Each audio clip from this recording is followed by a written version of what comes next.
Welcome to Understand Suicide, the podcast of journalist and therapist Paola Fontanelli. Since her father's suicide in 2005, Paola has dedicated her life to breaking the silence around this most stigmatized of subjects.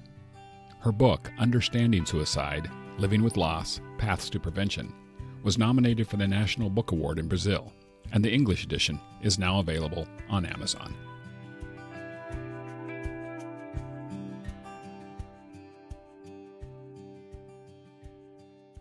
Today we have a unique podcast because instead of me interviewing, I'm actually publishing my own interview to Cynthia Boyd on her podcast, Our Collaboration Station, which is a space for people to connect and encourage one another to pursue their goals and obtain peace in life. And the way to do that is by telling stories. Cynthia contacted me after listening to my podcast. In the following interview, we covered quite a range of topics. She asked me about youth suicide, its causes, the impact of social media, and why it has been rising in the United States. We also talked about warning signs and what to do if you know someone is at risk for suicide, especially how to listen to them.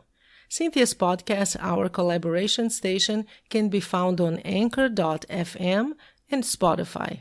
If you find that you could be a guest on her podcast, send her a message to mywritingsinthesand at gmail.com.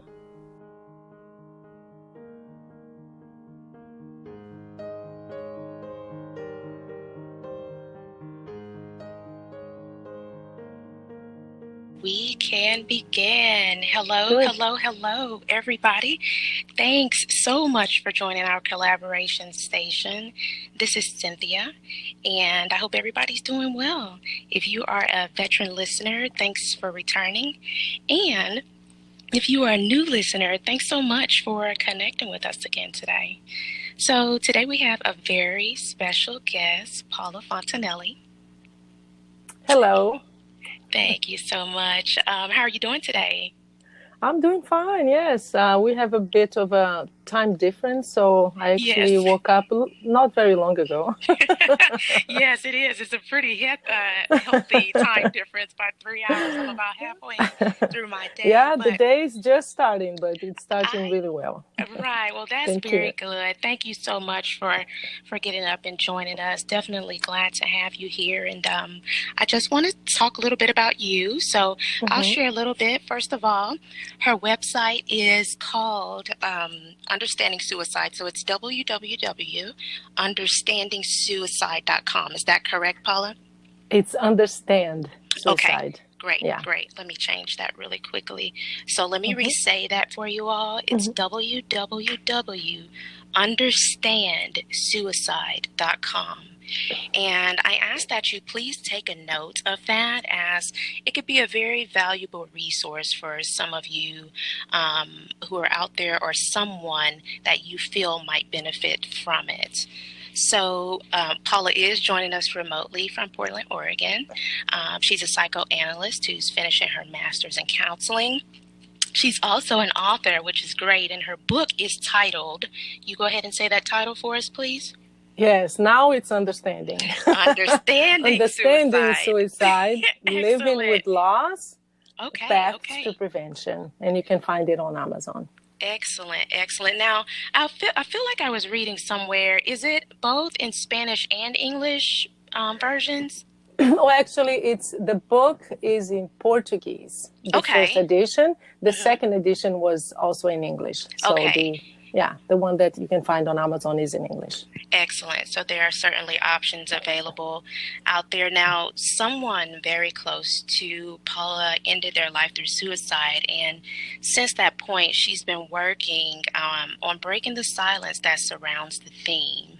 So for more than a decade, she's been interviewing specialists, people who are at risk, and their families who have lost loved ones. So she's able to draw from many experiences, therefore bringing a wealth of knowledge to this very sensitive topic. She also has a podcast, and it's called Understand suicide. Yes, with Paula Fontanelli. Thank you so much for that. So Thank you. I do want to jump into just a few questions here today. So please share just a bit about yourself outside of what we talked about here just a moment ago, but share a bit about yourself and why you have a passion to spread the word about understanding suicide. Yes. First of all, Cynthia, thank you so much for helping us survivors. Absolutely. Because this is such a scary theme. I know that most people shy away from it for obvious reasons. Right. It is quite scary. Right. But it's so important to open this dialogue and talk about suicide. So thank you for giving me this space. You are very welcome, and I appreciate you. Yes, and just so you listeners understand, the reason why I became very passionate about this was because my father killed himself in 2005. And as it usually happens with families who go through this experience, we have so many questions after that happens. And there's so much guilt involved. Even when you don't feel guilty about the death itself, there's so many things that just haunt you for so long. Why didn't I do this? And in my case, was I a good daughter? Was I present enough? And how come I didn't see the signs? That could I have done something differently? So these are the questions that haunt survivors for very long, and not just family members, but anyone who has been touched by suicide.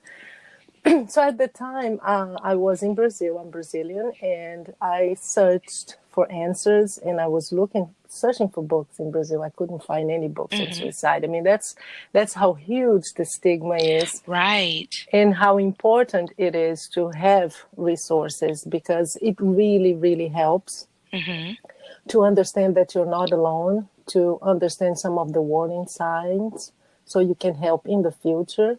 Right. So at the time, I couldn't find anything. So what I did was I bought many books from the US, from Australia, so most of them in English, because fortunately I could speak English back then already. So I decided to write the book. That's why I wrote the book, actually, because I knew that there were so many people going through what I was going through, what my family was going through. And I decided to write the book to help them. I understand. And since then, it actually changed completely my life, because I worked as a journalist most of my life. And after that, I became very interested in helping others. So I went through the training in psychoanalysis so I could have patients, and especially in this area of suicide prevention and suicide grief.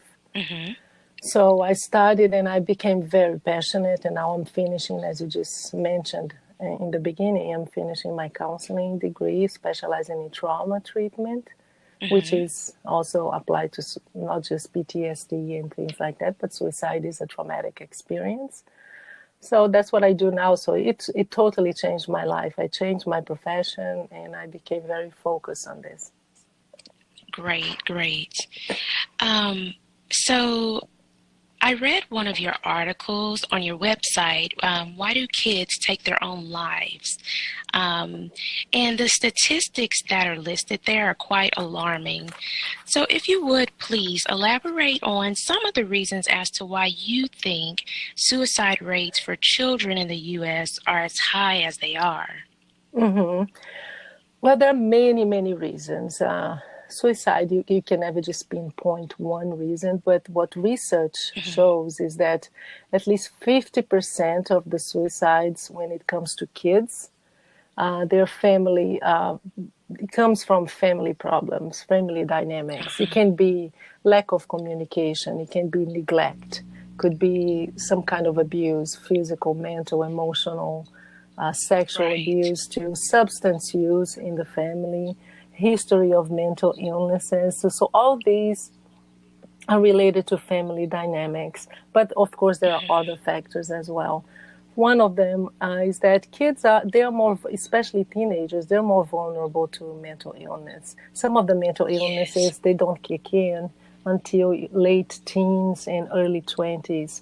So we have to pay attention to that, because sometimes we think it's just personality. Oh, it's his personality or her personality. They're just being teenagers and things like that. But really watch out for symptoms, because it could be mental illness, not just behavioral problems. And also, and the third one is I mean, it happens to all of us, and it's not their fault at all. Is brain development. Their brains are not fully developed. And unfortunately, the area of the brain that's still not developed is the area that actually helps you make decisions. So it's the prefrontal cortex, which is where you moderate information, you weigh in pros and cons, you use logic, you can actually plan things ahead. So this area is not developed until we are 25 years old, around that time. So that's something to also be patient and be graceful to kids, because we hear this all the time. Oh, it's just a teenager thing. They're just trying to find their way, and they're just defying parents. Or sometimes you think it's a personality trait, and it's not. They have the emotional brain, the emotional area of the brain is already developed. So you see a lot of mood swings and things like that are normal when you think about teenage years, but the logic part of the brain is not there, fully developed. So just be patient and listen to them. That's very important. I agree. I agree with you 100%. And, that's why I was so attracted to the article that you had written about kids, because I work specifically, with them. And it's a very sensitive subject for them. And I think that it's important. Everything that you're saying is something that everyone needs to hear. So even outside of that, what are some of the warning signs to look for in a person who might be pondering the thought of suicide? Well, the warning signs also, there are many warning signs, but some of them are very similar when we think about depression symptoms. So they're very similar to that. So you see someone becoming more isolated. They have more mood swings. They start not taking shower and not caring about their hygiene or their looks. So these, when you look at them, they can have more acute mood swings. They can start self-harming or adopting risky behaviors, or even becoming very interested in death-related things. For example, music, movies about death. So that's something also. Difficulties in concentration. These are very, their symptoms, when you look at depression, they're very similar. But there are some symptoms that you have to pay even closer attention. And why is that? Because it might signal that they have advanced to planning. And it can be, because suicide, when we think about suicide, it's a continuum. You think about suicide, it starts with thoughts, and then it goes into ideation. I mean, you can't stop thinking about it, and then into attempt and conclusion.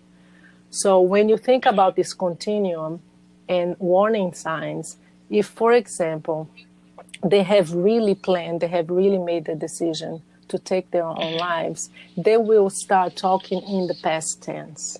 So if you talk about the future, and this is something that we observed, of course, unfortunately, in retrospect, well, with my dad, is that they will not talk about the future anymore, even in small things. For example, my dad, he visited my sister one day before his death. And during that week, I was not in Brazil at the time. I was on vacation. I was actually here in the U.S. on vacation. And my sister kept talking to him about me coming back that week. And my dad always picked us up at the airport. He had this habit. And for some reason that we never understood, he loved going to airports. And my sister would ask him, "Are you coming? Are you going to pick her up?" And he would go to the past. He wouldn't even answer. He would say things like, "Well, wow, Paula, yeah, I remember this trip we did together." And this is a very, it's something that you can actually observe very easily. So and why is that? Why don't they speak about the future anymore? Because in their minds, they will not have a future. They know that I because the see. planning is so advanced. So that's something very typical of someone who has planned in advance their suicide, and they have really made the decision. They Okay. also they become very nostalgic. They talk about the past all the time. They give away possessions, even if they're symbolic or emotionally led, and there is some kind of emotion attached to the possession. They will give everything away because they're actually getting ready to leave. So just keep that in mind. If they're Right. getting ready to leave, what do? So you get your finances organized, for example, all Yes. the Yes. practical things. My dad did that too. A few months before he died, he called me one day. He was having a lot of financial problems at the time, and I was trying to help him out because I'm quite organized financially. And Yes. almost every week we would get together and look at his bills and see how we could arrange that. And I remember he said, "Paula, can you give me I need your documents. I would like for us to open a joint account." And at the time, I didn't think any of it. I said, "Yeah, sure." I was Right. helping him. So I said, "Yeah, it will make things easier, actually." So we did that. But I think now in retrospect, I think it was one of the ways that he was actually taking care of these practical things and organizing finances, because once he I was see. dead, I could get the money out of the bank account. Yes. Okay. So that's something else. I mean, they will give away possessions. They will not talk about the future anymore. And the other thing also is to say goodbye. That's very common too. They start calling friends that they haven't talked to for a long time. They will call even family members they haven't talked to. It's their way of saying goodbye. And this actually happened to me. Unfortunately, then I already knew about suicide. I had already published a book in Brazil. And I had a friend of Okay. mine call me once. And she started talking, and I could so clearly see that she was saying goodbye. She was talking about the moments we had shared. And I immediately, what I did is what we're supposed to do in moments like this is to ask very straightforwardly. I said, "Listen, are you calling to say Yes. goodbye? Are you thinking about taking your life?" And she burst out Oh, into tears. And she actually had oh everything goodness. planned. Yeah, she had everything planned for that week. So fortunately, I managed to change her mind. I talked to her for very long, and I asked her to just come with me to the doctor, because I did think that in her case it was chronic depression that she was not treating. Right. So I took her to the doctor, and she's still alive. So that's what we need to do, is That, just face it. Very. yes, that's amazing. That is absolutely amazing that you were there for her. Yeah, but I always think about what if I didn't know, right? Yes. And I didn't with my dad. So that's why I say it's so important to have information.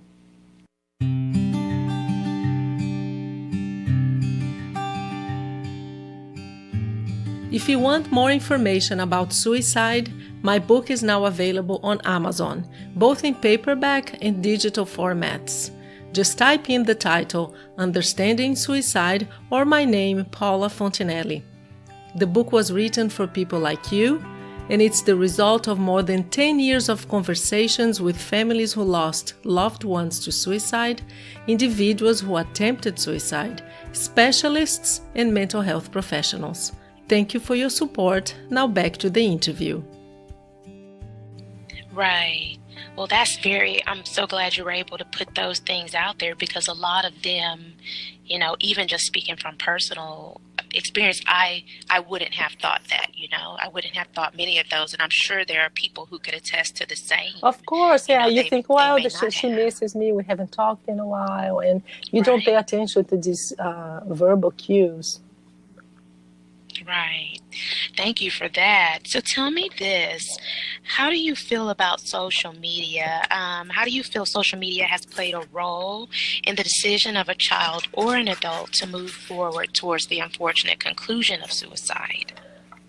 I'm very glad you asked about social media, Cynthia, because that's it's a new thing, and of course there is so Yes. much research being done right now, and some of the results are already out there. Well, first of all, we can look at social media just as the bad guy. It is important. It's out there. There's no way back from social media, especially for the new generations. And it's very important for them. They improve communication through social media. It broadens the kids' network too, and connections. It helps them develop new interests. So there is a lot of good in social media.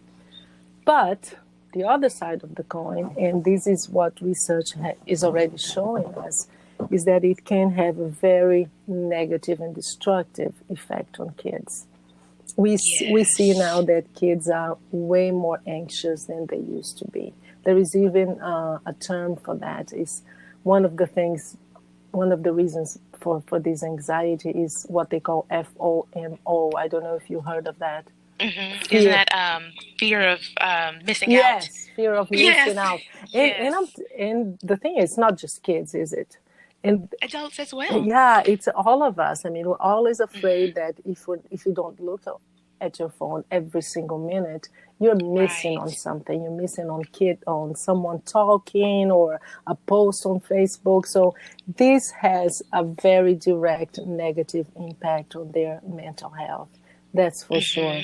But and there is a very good research, and you can find that all that I'm talking about, you can find on my website. So if you want to take a look at all these studies, it's all there under resources. Excellent. So there is one I think it's the largest study that has been done with more than 500,000 kids between the ages of 13 and 18.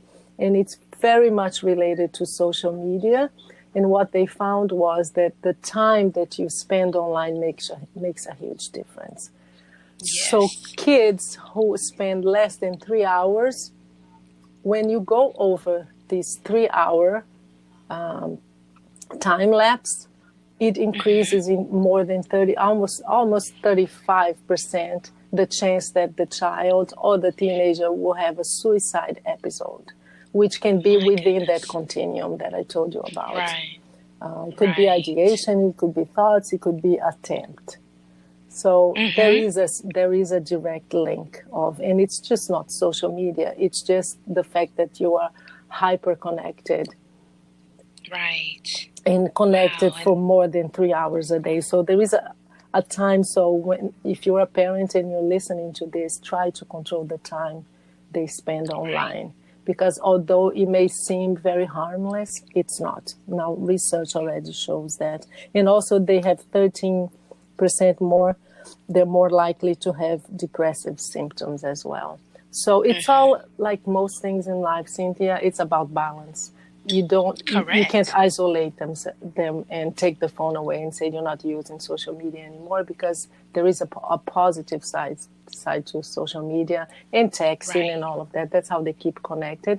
But the problem is when you start substituting a facial connection, a personal connection through your phone or through any of the screens that you haven't used. So it's all about balance.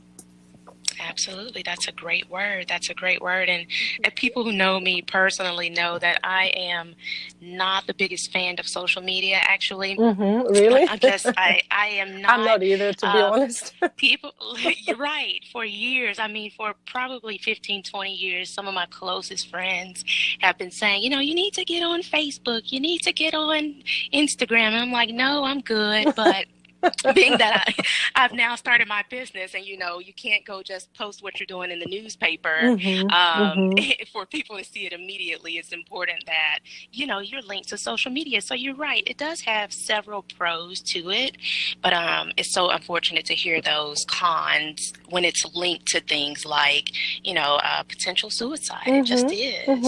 And connecting, I think the number one problem is that people are really substituting connections, going out, seeing friends, being out there, doing something else. People stop reading books. They stop even watching TV. Everything's on their phones right now. And it's about, how much of your life are you missing? You're missing out on your real life. Because let's be honest, sometimes you get into these black holes of not just social media, but the online world is endless. And you spend hours. And if someone asks you, what have you done for the last 2 hours? It's very hard to respond to that because you don't know. Right.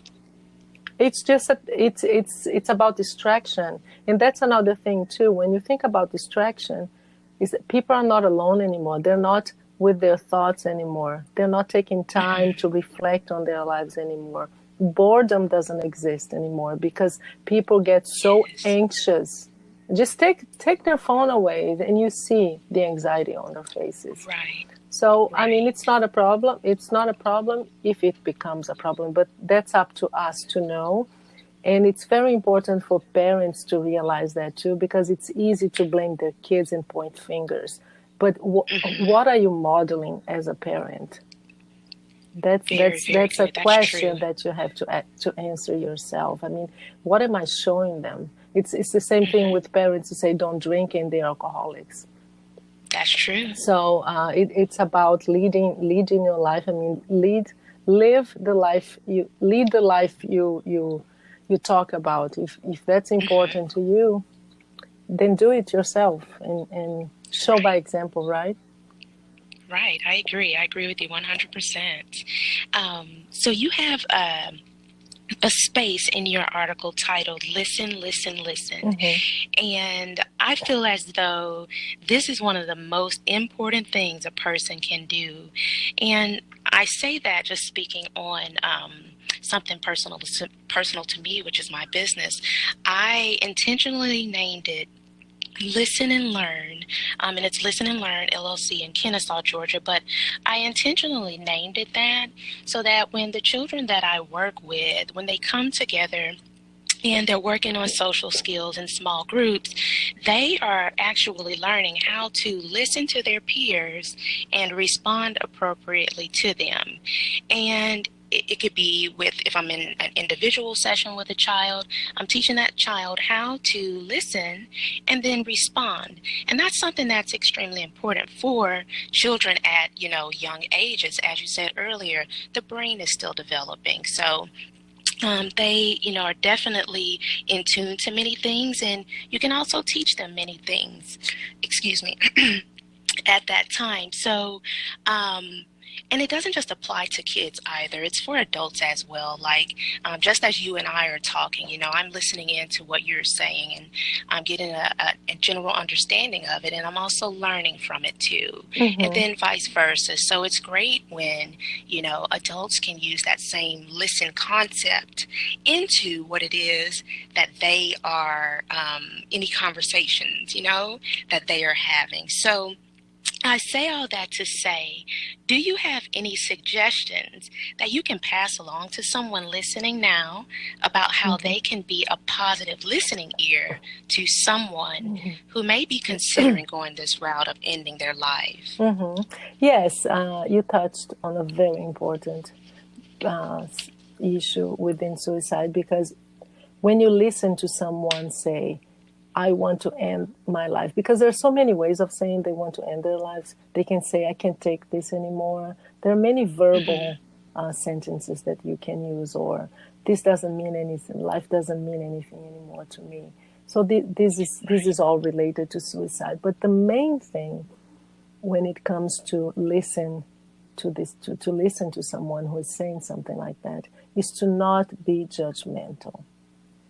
That's the main thing, because we tend to give advice and we tend to make assumptions and to judge what they're saying. So it's very common that you hear from someone who said that, well, I don't talk to people because they don't understand. Right. And it's one of the reasons why I use the word understand suicide so much. Mm-hmm. So no right and wrongs. Don't say anything like, oh, this is wrong or this is right. The main thing to understand here is that suicide, most of the times, is not about dying. It's about unbearable pain. So the person is, what they actually want is a solution to their pain, is to be to get rid of that pain. And the pain can come from many places. So if you say, oh, but that's not right, especially if there is a religious connotation, that's a sin. They know that. They know, and Right. believe me, they don't want to end their lives most of the times. They just want the pain to end. So don't be judgmental. Try to find out what the source of the pain is. Track that pain. Where does it come from, and how can you help? These are the two most important things to keep in mind. And also, don't say things like, well, you have everything in life. Why would you do that? Or you're going to hurt your kids. They know all that. And believe me, they don't want to inflict pain on anyone either. They want to be listened to, and they want to be helped. Wow. Thank you for that. Tell me this, and we'll start to wrap up here. What are some resources that are out there for people to utilize who might be struggling with this? Well, the first one I would say is the suicide hotline here in the US. And also, if you speak Spanish, that can be used too. They actually have more than 100 languages. So it's 1-800-273-TALK, which would be 8255. So 1-800-273-8255. That's the number one, because what they need the most is, as I just said, is for someone to listen to them, because they're so scared. And not many people are willing to hear that about suicide, because first of all, it scares them. They don't know what to do. And depending on who you are, there is a liability worry too there. So, Correct. So if you're a teacher, or even if you're a counselor, that's something that scares them because of liability. So just make sure you sit in with their pain and you listen non-judgmentally. So in terms of resources, the hotline is a great one, because these people are trained to do that. There is also the American Association for Suicide Prevention. That's a very good website, and there's a lot of resources there. And there is one population that I usually mention, the LGBTQ. And the Trevor Project is actually dedicated to this population. So I think that's an important one too. Yes. But if you go to my website, understandsuicide.com, there is an area there called resources. If you click there, you have resources for schools, for example, a lot of guidelines on how to prevent suicide in schools, or aftermath of suicide. If it does happen, what to do, how to deal with kids, how to talk to them, how to keep the dialogue open. There are many manuals that you can download from my website. So if you go to my website and click on resources, you will find resources for parents, resources for kids, for schools, and for people who are at risk for suicide. Excellent, excellent. Thank you so much. Again, Paula, I appreciate you more than you know, again, because this is such a sensitive subject, and I feel like, just as a society, we have to start talking about it, and talking about it like, it's something that we want to, let people know. So I truly appreciate your time today. Can I just add something, Cynthia? Because please. I wanted to tell you to go ahead and open the floor to whatever else you wanted to say. Because you just touched on something that's very important, because it's a myth. It's the number one myth about suicide. The idea that if you talk about it, you put suicide in their heads. If you talk about it, you will actually cause suicide or provoke suicide. That's a myth. It's the opposite. It's the fact that we can't talk about it, and these people don't find someone to talk about that can actually reinforce the idea of suicide. So talk about it without fear. You will not put the idea in anyone's head if you talk about it. Good. I am so glad you brought that up, because I think that it scares so many people, and they don't want to address the topic. And so I'm so glad that you said that. I think the more conversation that we can have, the better it is so my hope, the better that this will become for others. So again, I want to open the floor up to you to just once more, I know we've said it multiple times, but once more, share your contact information from your website, your book, and anything else that you feel might be important to someone listening today. Yes, my book, as you mentioned, is called Understanding Suicide, Living with Lost Pets to Prevention. And I think you mentioned this in the beginning. The book is very rich because I talked to so many people who attempted suicide, families who lost someone to suicide. So you have chapters on grief. You have chapters on how to identify warning signs, what the risk factors are associated to suicide. But you have many chapters too with specialists talking about suicide. Okay. So I think it's a good resource. Thank you so much for your space, Cynthia, and again for your guts to talk about it. Oh, absolutely. Absolutely. Because it's a heavy hitter topic, but I'm here for it. So I thank you all for listening. And, as I always say, as we're opening up and publishing more and more episodes on our collaboration station, this is just another topic that is in line with what I talk about, which is extending yourself to others. So being that listening ear, and in the hopes that we can all obtain our life's peace. So the more we can open up communication and speak with one another, the better this place will eventually be. Paula Fontanelli, everyone, thank you so much. And I will chat with you all again on our next episode of our collaboration station. Bye. Bye-bye. You've been listening to Understand Suicide, the podcast of journalist and therapist Paula Fontanelli. If you've been touched by suicide and believe your story might help others, please consider contacting Paula through her website, understandsuicide.com.